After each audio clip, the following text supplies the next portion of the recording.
Perlunya membangun pondasi yang kuat dan kokoh. Cara mempelajari ilmu itu kan tak asal mengamalkan, tapi mengamalkan ilmu itu harus urut.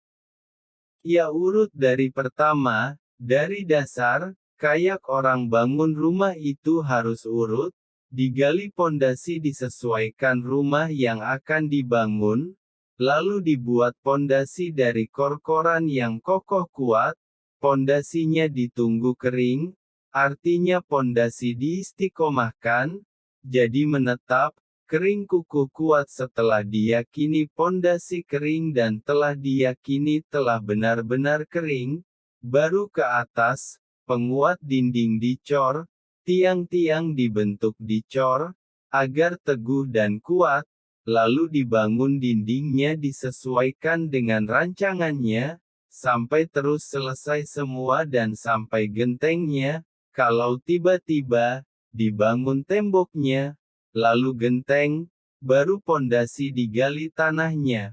Kuyakinkan akan banyak orang terkubur oleh rumah itu. Sama dengan amalia ilmu, akhirnya jika pembangunannya terbalik-balik, maka kupastikan akan banyak orang stres dan dikuasai jin. Apapun di dunia ini, harus urut, itu aturan Allah, atau dinamakan sunatullah. Masak nasi saja kalau direbus dulu, nyuci berasnya belakangan tak akan jadi. Ada syarat, ada syariat.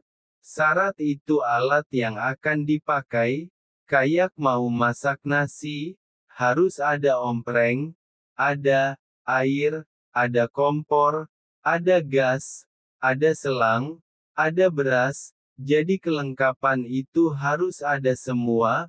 Masak nasi tak ada berasnya, maka tidak dikatakan masak nasi. Masak nasi ada kompornya, nasi sudah dicuci sudah di dalam ompreng, sudah lengkap airnya, kompor sudah nyala apinya, tapi ompreng tak ditaruh di atas kompor, maka 1000 tahun ditunggui juga beras tak akan mateng jadi nasi.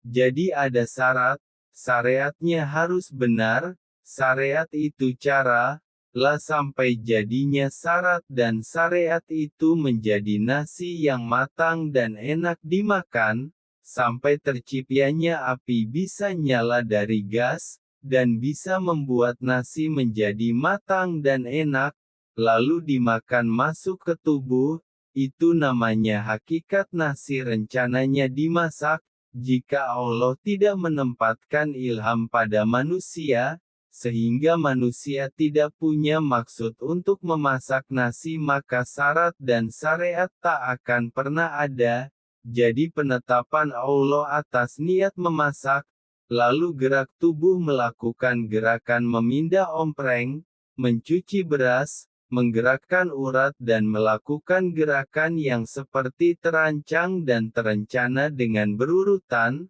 sampai menghasilkan nasi yang matang, itu namanya hakikat, berlakunya kodo, dan kodarnya Allah di setiap kejadian, jelasku panjang lebar. Mempelajari ilmu karena tak berurutan lalu dikuasai jin karena hati belum teguh ikhlas, jiwa belum kukuh kuat, ruh masih goncang, dan tubuh belum mengalami latihan, ya samalah membangun rumah, dana belum mencukupi, apa-apa masih ngutang, semen belum ada, juga tanah adalah tanah yang labil. Jika dipaksakan membangun rumah, ya rumahnya jadi 3 hari temboknya retak, 10 hari orangnya ketimpa tembok dan mati. Jangan menyalahkan amalan karena mempelajari tak sesuai aturan kemudian diri dikuasai jin. Jangan menyalahkan rumah yang menimpa penghuninya, karena membangunnya tidak tepat dan dari awal dirancang yang benar.